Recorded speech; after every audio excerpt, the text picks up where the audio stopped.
Yo, what's up, everybody? Hope y'all are doing good today. And I'm getting back on my storytelling grind for this one. Alright, and today we're gonna be telling one of those stories from what seemed like just happened last weekend, but this shit actually happened a long time ago, man.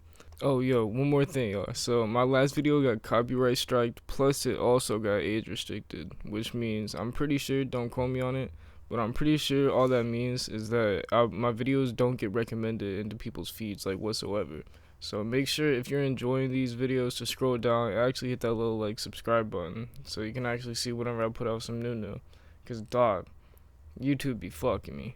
So this story comes from back when I used to be going out a lot more than I am now. Before I started getting like the fucking Alcatraz treatment from my mom. Like before she had all these cameras installed into the house. Before she was like tracking down my phone like a whole federal agent. But so from what little I remember, let's say, this is kind of how it started. It was around like 12:40ish, and I was in bed watching YouTube when my homie Chris FaceTimed me. And at first I didn't pick up, but when he called a second time, I knew some shit was probably going down. So I picked it up, and he was chilling with Eric and Derek. We'll call him for this video.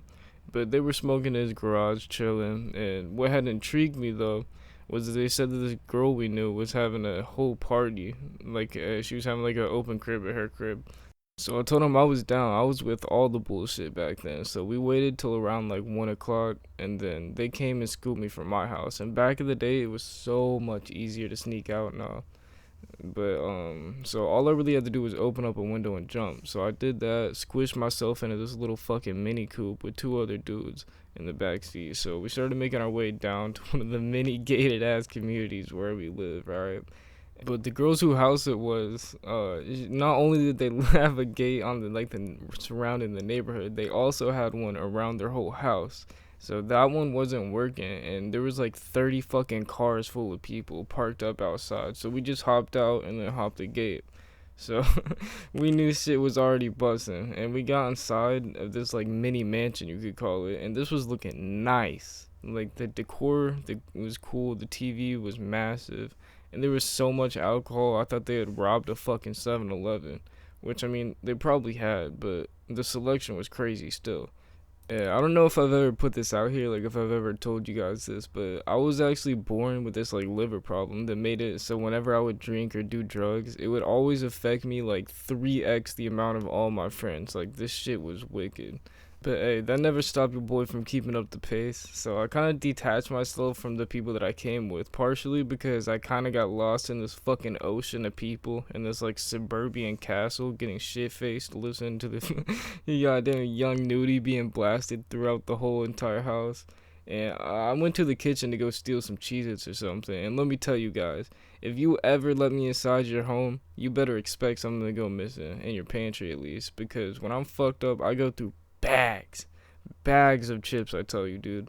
All kinds of stuff like that. I remember like this one time I was I was at my old friend Noah's house, right?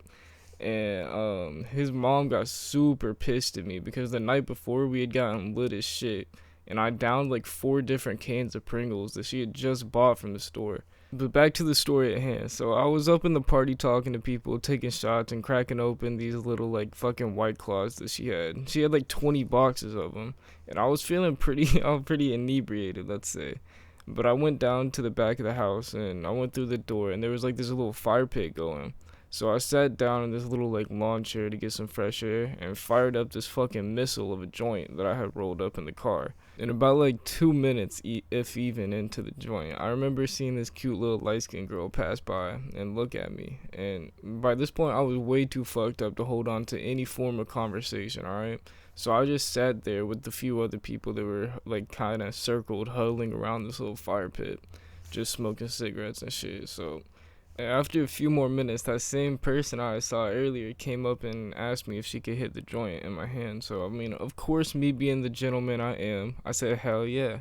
And keep in mind, I've never hung out or met or even seen this chick before. So, we were talking about what schools we went to, like the house, like people at the house that we knew, all type of shit, whatever, just passing the J back and forth. And me over here, I'm trying to talk like I wasn't out like for the count, just completely straight shit faced, probably slurring my words every other sentence, trying to put trying to put this riz up on her. But I could tell she was starting to look back at me like those stop fucking talking already eyes. Like, shut up, I'm talking too much, whatever. And she asked to go back to the party, so I gave the joint to the dude we were sitting by, like off to the side, and we just walked back through the sliding door. And this house was pretty fucking packed by now. Just to give you guys an image of the scene that was happening, alright? There was a main floor with people inside, a basement with people inside, and upstairs with people up top. But we went up the stairs and we were going through the doors. And I don't know if I was tripping, but I felt like I was in one of those, like, infinite hallway illusions, you guys. Like, this shit looked to me like a mile long. And there was doors on every single side.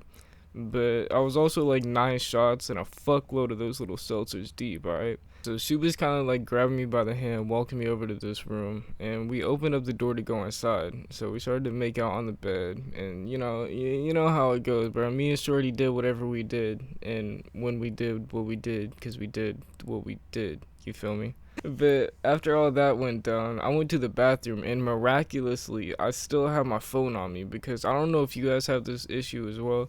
But dude, whenever I'm messed up, I always misplace my items, like anywhere, and especially when I get a little bit of fucking liquor going in my veins, alright? And it was very late, like very, very late compared to what I thought it was. So I texted up Chris, and I asked him if he was ready to slip out and dip, and he didn't respond to me, so I called him as well. And that's when he actually did answer, and he told me he was too fucking drunk, and he was not gonna drive. So I called him a pussy and then ordered an Uber. Little side note, don't drink and drive or get into any cars with people that are in that state of mind or that state of thinking, alright? Because it was like 3 in the morning and I live like 4 minutes away. It's the only reason that I said it.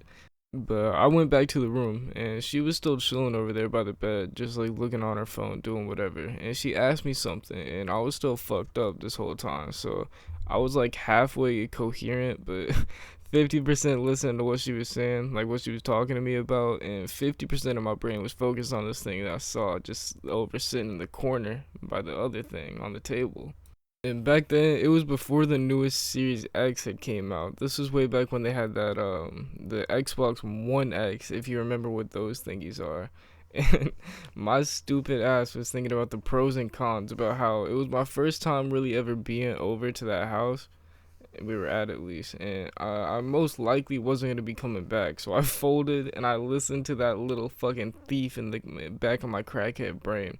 And I kid you not, the best thing I thought to do was just go over, unplug it from the wall, just take it and go through. So I walked through this entire fucking house party with the whole Xbox in my hands, and I just went outside and waited for my ride. And Mr. Uber dude came out and he brought me back to my house where I was at, and I didn't even bring my house key or anything, because I probably would have definitely lost it around about somewhere, knowing how I am. But I left the window back to my room cracked, so I went to the back and climbed all the way in with this whole damn Xbox in my hands. And from here, I kind of just waited around and hoped that my mom didn't come back while I was gone, / wake up and go to my room, whatever the fuck. And I couldn't really go to sleep, because if you've been too drunk before, then you know exactly what I mean by what I'm about to say. And what I'm about to say is that the waves were at high tide, because I felt like I was inside of a motherfucking washing machine going on full blast. And I was just laying in my room for the next following hours.